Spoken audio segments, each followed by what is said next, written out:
So yeah, it's been a little bit of some time since I've done an Afterthoughts video, but the latest game that I've played and beaten, it requires some talking about.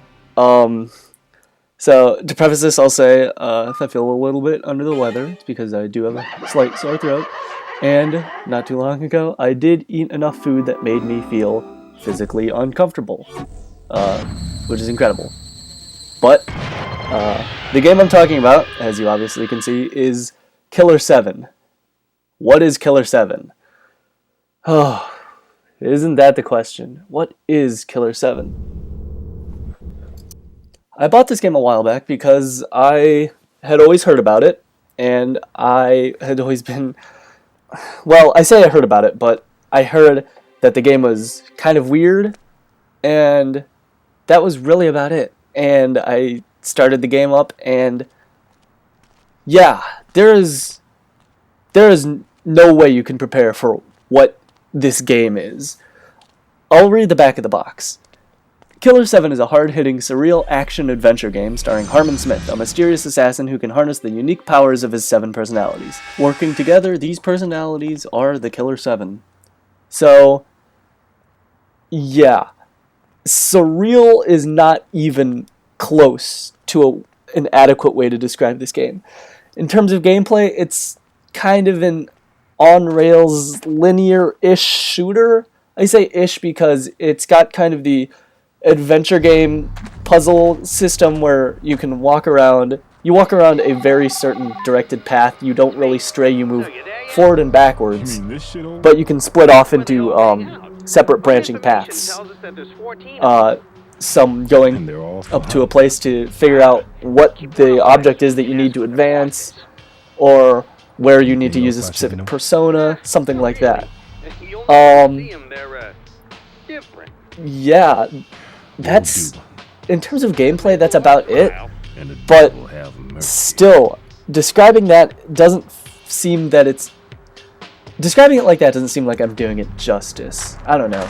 Maybe it's having played it, I feel like there's a lot more going on. Mainly just because it's just so weird, and it's nothing that I've ever... There's nothing I could compare this game to. I can't look at this game and say, oh yeah, it's a lot like this, or if you like this, then you like Killer7. No, there's nothing like that I feel, or at least nothing that I've played. I mean, this is the first Suda51 game. I haven't played any of the No More Hero games. I haven't played Lollipop Chainsaw or Shadows of the Damned, but still. In terms of the art direction, I mean, you can see for yourself, it's very distinct, kind of cel-shaded, polygonal, very colorful, I'll just give it that. I can understand if some people don't really like it, but I personally think that the direction that they chose for the aesthetic of this game is pretty damn... Well, okay, I wouldn't say like fitting, because I don't know it would be fitting, but it works. It works well. I like it a lot. Some of the cutscenes are also animated, like anime style. I've only ever seen one other game do that, Persona 4, and I really liked them in that game, and I also really like them in this game. It just kind of fits the whole thing really well, and I'm always excited to see another one whenever they appear. The story, the plot, what are you doing in this game? God. It's so hard to describe. Okay, well, I'll try see what I can do, and I'll try to describe it concisely. So as you heard, you are a man that can harness the assassin powers of 7 unique personalities. And so what you do is you take one of them, you go through a level, and each level is given the objective, go through and kill this person. So you go through the level, and at the end there's a boss fight. That's kind of more or less the structure of every level. You go through...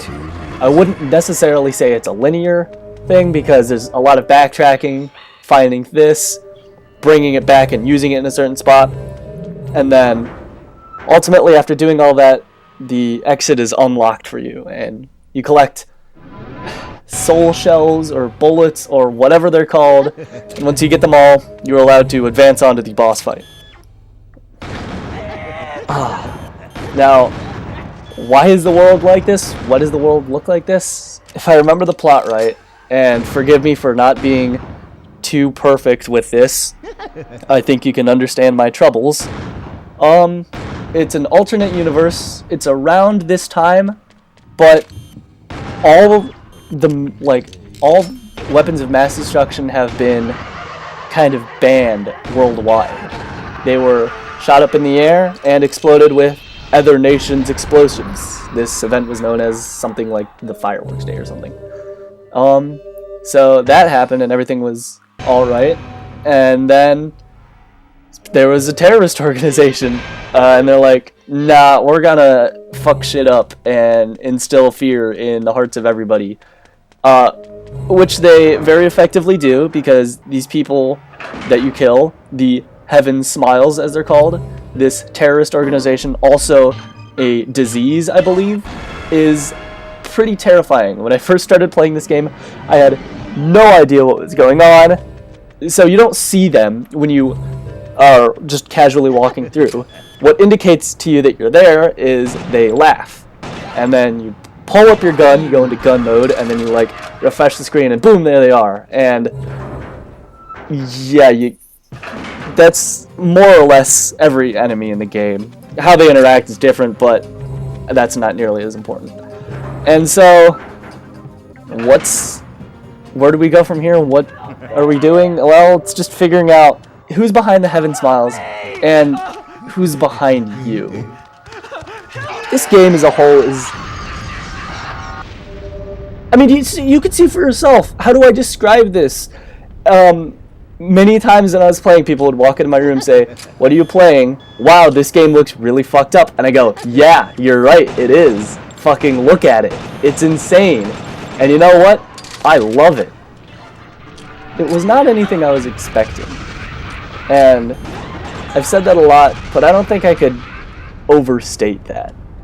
The game threw so many curveballs at me with the gameplay, the plot, its presentation overall, and this might not seem like a story-heavy game or like, I don't know what kind of opinions you're thinking of when you're seeing this, and that's fair, but Did you notice?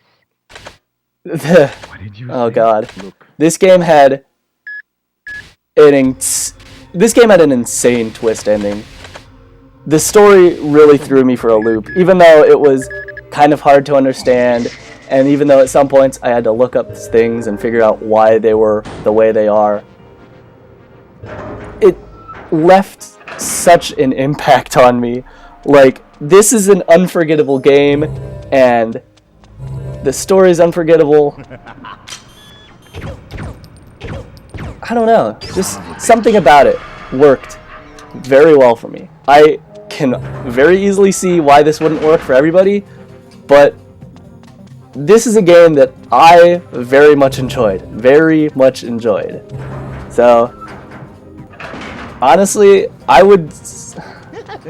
The game's kind of expensive. I mean, it was a GameCube game. It's also for the PlayStation 2. I can't imagine finding it for super cheap.